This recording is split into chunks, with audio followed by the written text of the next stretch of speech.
nuk e kuftoi dot gjykatën me një vendim antikushtetues është dhe thotë që ne nuk do ta shfaqim publikisht këtë proces gjyqësor. Kur i pandeuri vet, shfaq dëshirën, shfaq të gjithë çfarë ai dëshiron dhe ti mos ja plotësosh, nuk e di vetëm gjykata a mundet. Ju do t'ja bëni këtë pyetje gjykatës, do t'ja bëni KLG-s, do t'ja bëni ministrit drejtësisë dhe do t'ja bëni të gjithë ndërkombëtarëve të cilët ne na tregojnë se sa e mirë është kjo drejtësia shqiptare. Dhe ata ndërkombëtarët, unë do t'i ftoj, do bëj një letër që të vinë seancën tjetër të shikojnë presidentin e Republikës mbyllur në kafaz. Kjo është e papranueshme.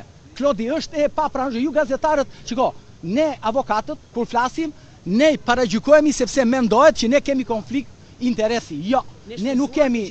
Shiko, dëgjoj. Unë ju falenderoj.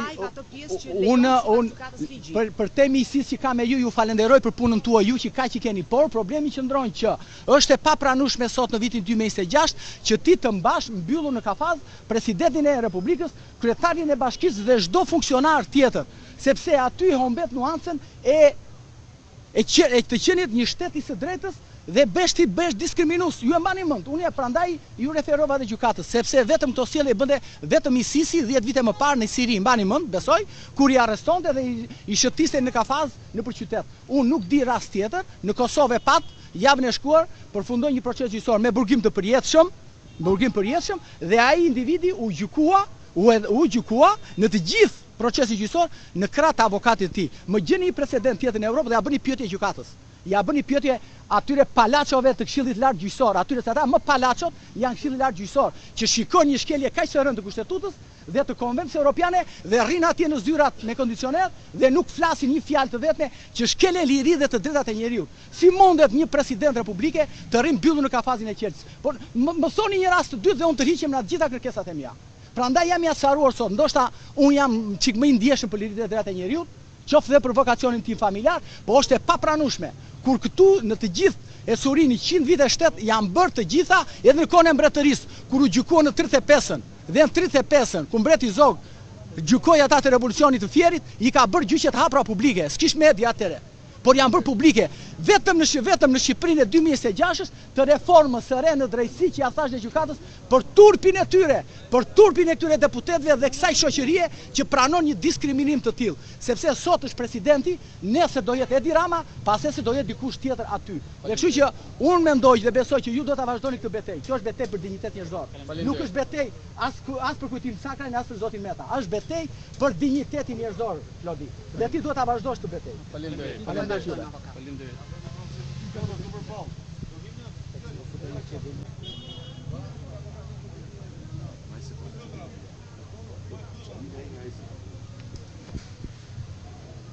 Zoti Blushi, si komentoni zhvillimet e sotme në seancën gjyqësore?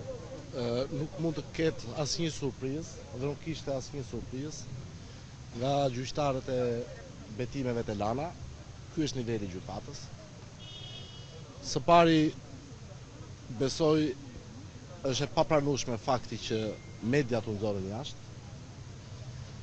Jemi në vitin 2026 dhe kemi një gjykatë që nuk arrin të garantoj standardet e gjykatave të 30 viteve më parë. Ju kërkuat prova dhe kërkuat precedent. Fatosnano në gjyq u transmetua live dhe nuk ishte në kafaz Qelçi. Të akuzuarit për krime kundër njerëzimit, gjyqi Nurembergut. Persona me rrezikshmëri të lartë botërore nuk ishin në kafaz Qelçi. Doni shembuj të tjerë. Të dënuarit për vrasjen e liderit të demokracisë, Azem Hajdarit, nuk ishin në kafaz Qelçi. Keni gjyqet e bllokmenve, Aranit Çelën, Nexhmi Hoxhën, Ramiz Alin, asnjë prej tyre nuk ishte në kafaz Qelçi. Keni gjyqin e 2 prillit, masakrën e 2 prillit. Pra persona që kanë qenë të akuzuar për krime kundër njerëzimit, asnjë prej tyre nuk ka qenë në kafaz Qelçi.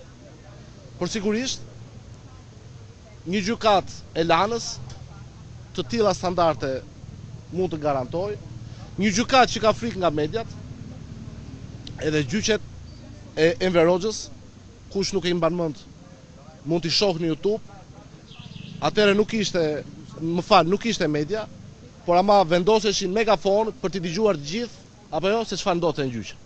Tani mediat në 2026, në një gjyq fund e krye dhe në një proces fund e krye politik, sigurisht që bunkerizimi i këtij procesi, a mund të ketë një proces të bunkerizuar pa media? Më thoni ju. Ku edhe deputetëve ju hiqen celularët dhe gazetarët lihen me celular në sallë. A është gjyq publik? A ka interes, nuk është rregull i gjykatës i dashur, kur ne një gjykatë e vitit 2026 nuk garanton as standardet e gjykatave shqiptare të 30 viteve më parë. 2 prillin, gjyqin e bllokmenve, vrasjen të dënuar për vrasje, janë të dënuar sot me burgim të përjetshëm. Seancat janë transmetuar live dhe të akuzuarit kishin mundësi të mos ishin në kafaze hekuri. Por sigurisht një gjykat me këtë nivel gjykatësish, këta janë gjykatësit e lana. I ka paralajmëruar zoti Meta 4 vite më parë. Nivelin e gjykatësve të lana, të cilët sot nuk garantojnë as transmetimin live, po ku ka sot proces gjyqësor me interes më të madh dhe ku ka sot funksionar më të lartë publik krahasuar me zotin Meta, ish president republike, ish kryeministër dhe ish kryetar parlamenti. Përse trembet gjykata nga transparenca? Unë po bëj një betejë për ju.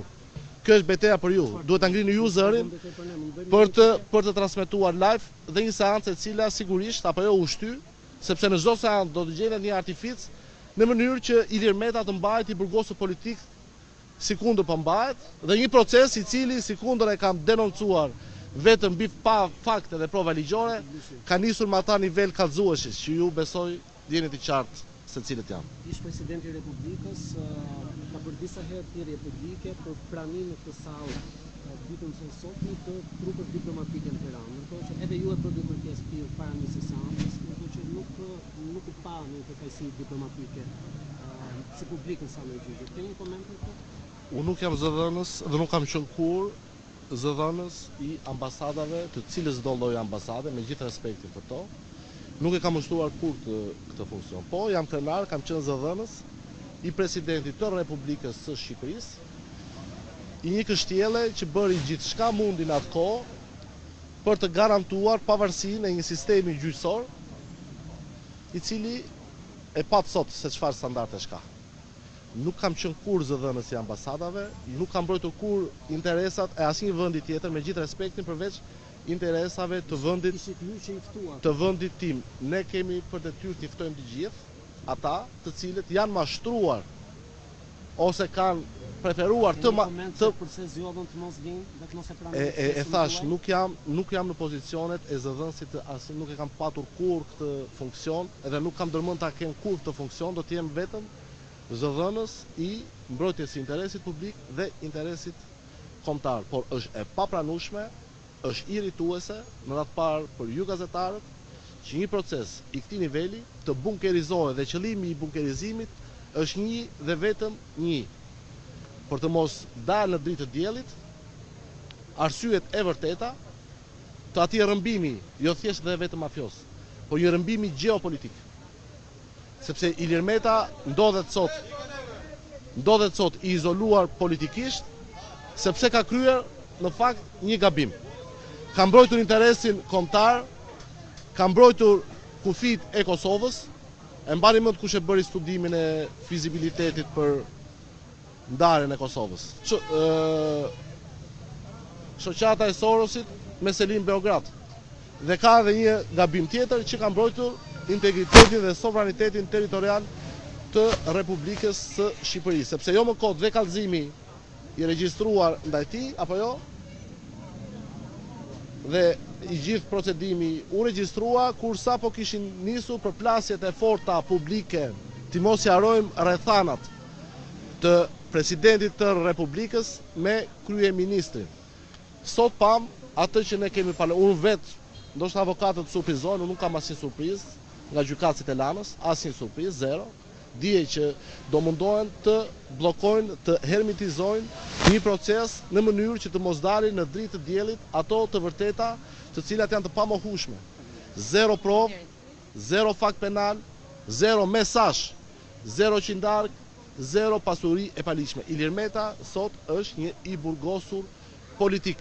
Dhe kjo është arsye pse kemi këtë nivel gjykate, e cila as ju nuk ju mundson, apo jo tani ju duhet të bëni interpretime se çfarë ndodhi sot në sallën e gjyqit, kur interpretimet nuk kanë vend në një sallë gjyqi. Të gjithë seancat të transmetohet live, të gjithë shqiptarët t'i shohin me sytë e tyre ku i kanë provat këta banditë, se janë banditë, se nuk mund të sillesh në këtë mënyrë me një qytetar të thjeshtë të Republikës dhe jo me një funksionar të lartë publik, i cili ka ushtruar e theksoi 3 detyrat më të larta shtetërore. Ju sjell në vëmendje edhe një herë gjyqin e Nurembergut, të akuzuar për krime kundër njerëzimit, asnjë nuk mbaheshen kafas, gjithë seancat janë transmetuar. Flas këtu e 60-70 vite para.